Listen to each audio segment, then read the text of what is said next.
Apologize, maybe you were just seeing my mouth moving. So we have two presentations, two people presenting. I'm going to start for 20-25 minutes, and then my colleague will add with his perspective. I was just mentioning that after World War II, we had a natural demand. The structure of the macroeconomy was natural demand, and then we had this possibility to just maximize what we were doing.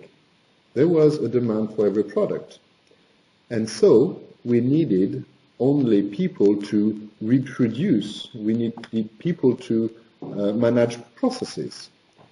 What happened is that we are going from a various reasons into a much more complex economy. 21st century is called VUCA, an acronym meaning volatile, uncertain, complex, and ambiguous. To illustrate that fact, there was a study in the US that by 2027, 75% of the Standard & Poor's 500 will be replaced. So in just a decade, we know only a quarter of the company that will still exist. So these are times of dramatic changes. And we wanted to show this with an image. Is as if the world that was quite simple, with position, the United States, the USSR, okay, everybody in his place, now everything is completely messed up. We are about to live in adaptive, organic times where organizations keep needed. So our education system needs to prepare leaders not through production lines as we used to be with a professor downloading information and kids passively getting info, but now we need to stimulate people for innovation, for a creative world, for a world of extraordinary complexity. So if we look back at how education was developed, it's by the end of the 19th century, where most of the agricultural people, illiterate, had to go into production line. So we wanted to standardize people and reach a certain level of education. And it was a perfect success. So what was needed? Memorization, a lot of memorization. Passive downloading from someone who knows, whether it's a professor or a priest, but the authority was always external. It was also focused on the head, and the best academician are people who have a body serving as a vehicle for the head. The only thing that truly matters is the head. What about the body? They are focused on industrial needs. There is a purpose for education, which is to serve the needs of the industry. At that time, that was what necessary, and still is. And if we look at all these area of focus, it's always me, me, me. Whereas in complex time, this is teamwork that is needed. And we all have had the chance to do a lot of years of education. When was the first time that we have made an exercise in a group? Multicultural, with different people, transdisciplinary? This is very rare at school and in university. But in tomorrow or today's world, this is absolutely required. So teamwork and self-responsibility. I was talking about organization this morning. We need people who can take responsibility. There used to be a lot of information, data, information. Now we need wisdom. Not only knowledge, but wisdom. What's the difference for me? Embodied knowledge is wisdom. So we just don't need people who think, who have capability of thinking. We need people to embody wisdom. We've talked about the ethics in business. This is what I'm talking when I'm talking wisdom. We've talked about reconciliating complementary with wisdom. This is what I've called active and passive. This is receiving information as well as acting through emotion, through interpersonal skills. This is what I call active way of learning. We need to train the kids and the future leaders to act. Once we were focusing on the head, I believe there is a strong push to be put on the mind. So body, mind and soul is absolutely key. Because if we focus only on the brain and even not on the mind, we miss completely the picture. I shall go a bit quickly, but natural cycle are very important, not only industrial needs. We need people who understand the logic of life, their pattern of development in life. And from what I know, no school is teaching that. There are cycles. Things have like seed, grow and harvest. And there is this need to terminate. There is a relationship to death, to the end of whether it's a project or it's a company. When do we learn things to be completed? So passion, of course, effort, and I mentioned compassion and performance to balance with only competition. So, as a conclusion, what we have today is what we used to have was absolutely useful qualities in conservative time. But in complex, transitional times, we need other set of qualities, not only for leaders, but for employees and every layers of a population. And let me go quickly on this slide. I feel it's very important, but I have to concentrate. According to the literature, there is 20% of the up to the 15, 20 that are already plug and play with this new complex world. These kids are called highly sensitive people, HSP. And we know from the literature that they are adults, of course, and maybe a lot of the people who are listening to us are in that situation where they have great imagination, intellectual ability, creativity, curiosity, Bergen was telling us this morning, respect of nature, of music, intense sensation, and access to the unconscious. These qualities, I have to go a bit quickly, I'm so sorry, but the kids, the adults who have these characteristics, I tell you, they suffer.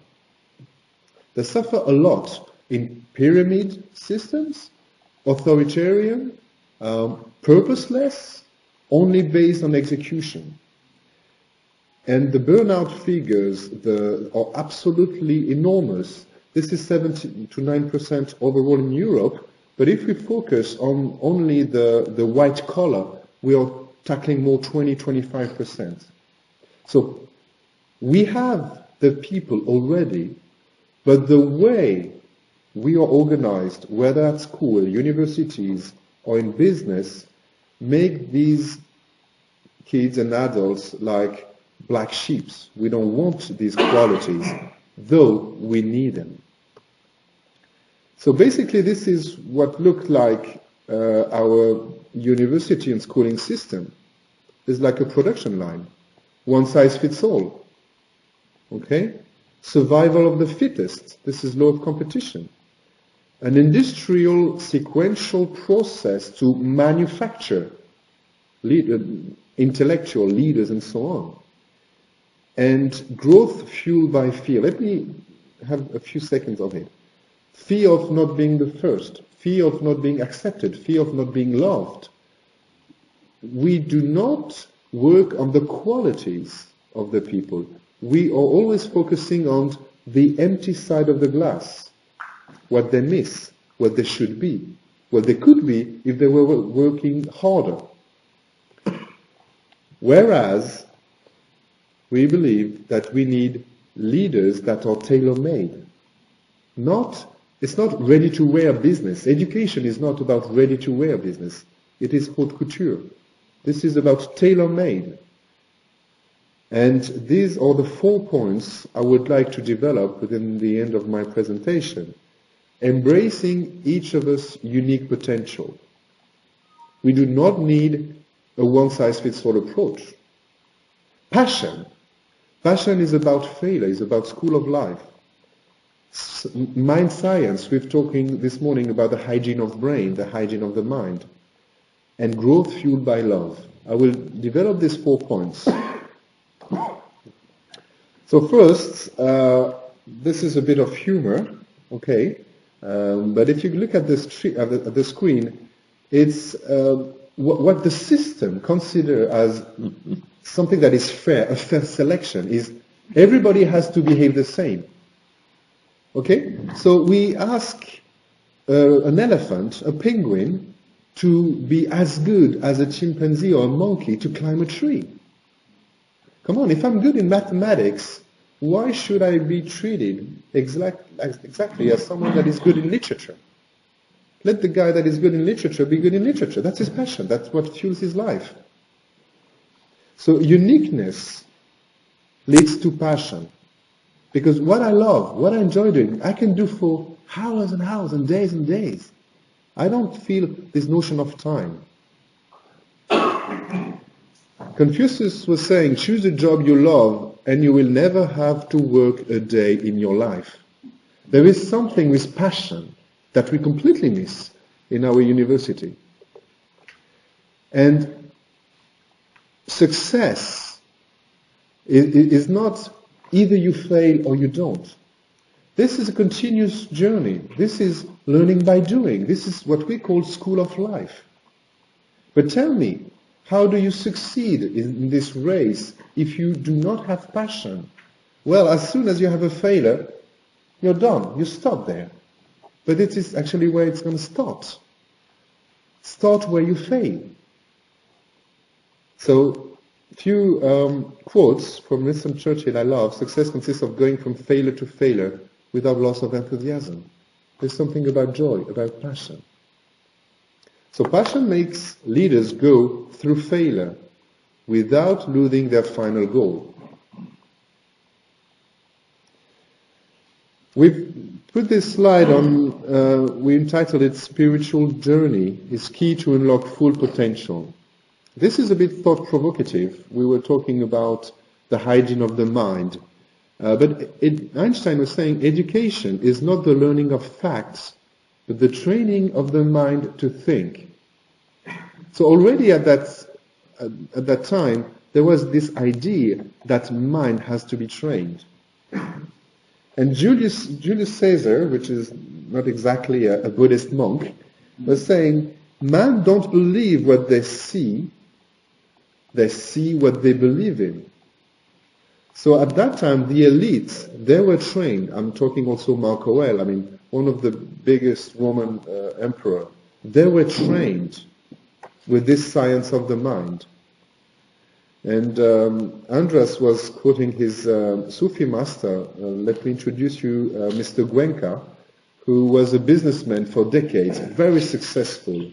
And he turned all his money into meditation centers that are fully laïc, no gods involved, no belief, no conversion. It's just mind training. And he says, I'm only teaching you morality, mastery over the mind, and purification of the mind, which is in Pali, Shila Samadhi Panya, for those who are interested.